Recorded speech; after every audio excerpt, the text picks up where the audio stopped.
Kumusta po? Ngayon wala tayong trabaho kaya gagamit tayo ng P-Carbon Cleaner galing sa Yamaha. Yung mga nasa tray, yan ang mga gagamitin natin sa ating MIUI na ibabalik natin yung datingan niya. So ito yung P-Carbon Cleaner, nakalagay sa likod niya is every 3K odo or 3 months. So paano ba gamitin to? Itong carbon cleaner na to.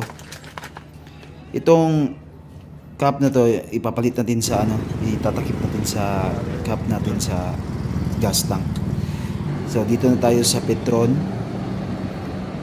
Gagamitin na natin yung P-Carbon Cleaner bago tayo magpapagas. So paano ba gamitin? So kailangan at least meron kayong 2 liters na natira na gasolina sa iyong tangke.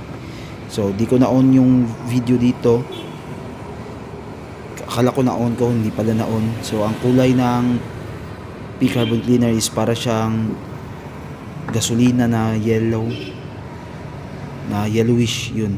So kita nyo naman sa loob parang nangingitim yung green natin na 91 octane na unleaded kasi nakahalo silang dalawa. So napagas tayo full tank.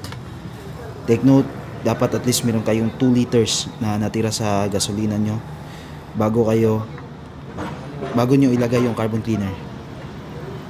So nagpagas tayo ng full tank dito. So yan, na full tank na natin.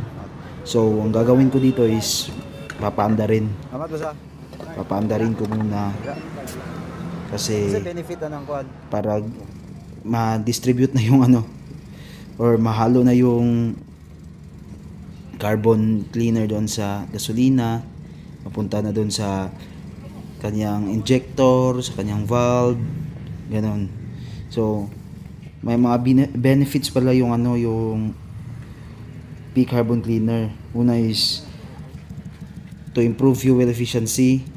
Tinatanggal niyo yung mga carbon deposit sa nyo, sa mga valve, injector, sa mga combustion chamber, kumbaga sa engine niya.